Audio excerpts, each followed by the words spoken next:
Welcome to another Jamwriter nugget. Bite-sized chunks of wisdom for your writing and publishing journey from Jamwriter authors. From manuscript to market and beyond.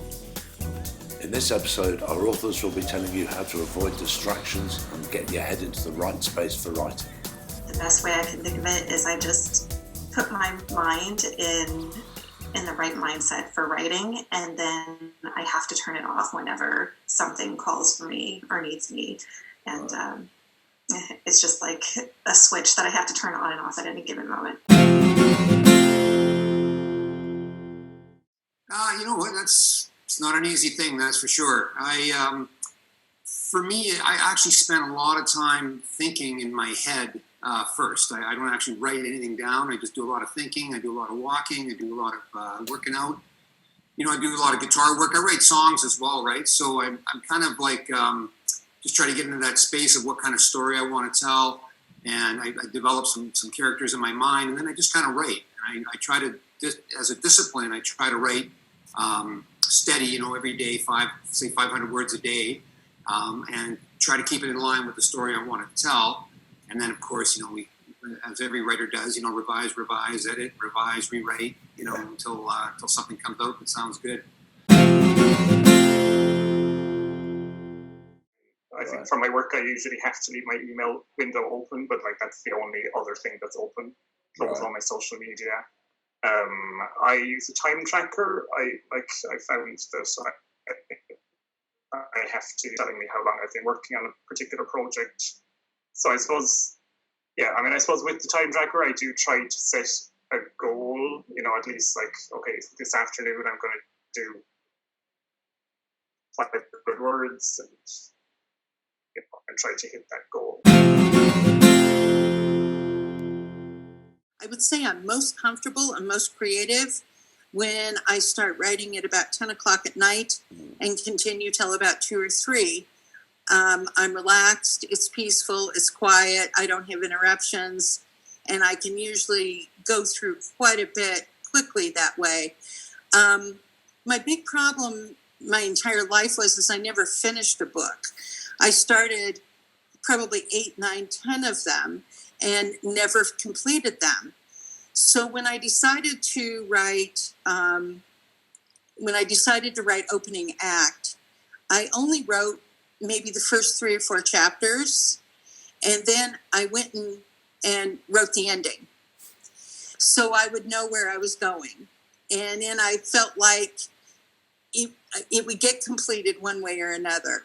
Right. And so then my style is that I typically take like big chunks of what needs to be said in the story, and I work pretty diligently on those. And then in between those spells, I just kind of let it flow. And just kind of, that way I can kind of just let the creativity flow, but I'm sticking with where I need to be. Right. And granted, the ending does get tweaked and it does get rewritten a little bit, and details get changed, but it gets finished that way. Yeah. And I've been told that that's rather unique. Most people don't write the ending before they write most of the book, but that to me, that works. That gets the book completed, and I keep thinking about some of those others that I wrote when I was younger. The writing was probably crappy, but the story was probably better than some of the ones I'm doing now because my creativity was fresher then. And it's kind of a shame that I didn't finish any of them. For me, just a quick flashback. In those 40 years when I worked as a geologist, I wrote hundreds of reports. Many of the reports, a lot of money hung in the balance. Do they take my judgment in a proposition, or do they can the thing? And I used to sit quietly and think these things over and had to really make sure I got it right. My living depended on it. Now, when it came to writing this sort of thing here, I had much the same idea. I need to be locked away. I do need time and quiet. I don't want interruption, and I go into a complete phase of irregularity. So I don't do a 9 to 5 type thing. If I want to write something at 3 a.m, I can go out there and spend 3 hours writing, and I do it.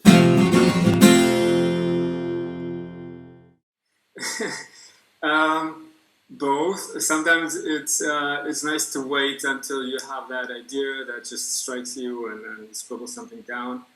And the flip side, I think, is the routine and the discipline. So even when nothing comes, you will force yourself into the space and try to get into the flow by getting started on something and doing something, trying to write, trying to plot, moving forward a bit, and eventually stuff will come. Thank God for school, is all I can say. It took my children going to school, both of them. One's 10 and one is 8. Right. So it took them being steadily back in school for me to really sort of work through how and where I wrote, what I do. And now it's a lot easier because it just, in terms of moving house space around, I now have my own corner, which is focused on work. You know, I've got my laptop set up and everything, and I find that if I'm not in that corner, I can't be one of those people that sits on the sofa and writes. I've got to be here looking at the white wall before me, as it were. Absolutely. I was talking to a writer in Cork City in Ireland, and he said the most important thing before you start writing is to switch all social media off, to stop the pings and clatters and rattles that go on behind you. Yeah, I confess I struggled with that because I'm quite an organisy sort of person and I juggle a lot of things habitually. Mm-hmm. So I do find that this pressing need to be visible there, but you do have to switch it off. You do have to sort of mute all notifications when you get into writing a proper piece, as it were. Well, I'm a water baby. I'm a Pisces sun sign, and I have always been happy near the water. So for me, as long as I'm sitting on the boat with the doors open looking at the river, or if I'm at my condo on the beach staring out at the ocean, setting the scene is not, I already did those things by where I physically place myself in my world at this point. But for me, there's two schools of writing two schools of thought with writing. And one is that you're a plotter and you outline everything and it's all very specific and you've got your structure and off you go. And the other is a pantser, where you really have no idea what you're doing every morning other than you're drinking some coffee, and the next thing you know, you've got a chapter or two. And I'm 100% a pantser. I don't even plot my endings. I have a good editor, so she helps me yank my threads in order. But I find that for me to be falling away and just into the story in the most real way is to just not plan any of it. I guess I have a fairly organized mind because I usually don't end up with too many gaping plot holes. But I like the idea that the characters are telling it through me, that it's more of a subconscious, organic kind of storytelling.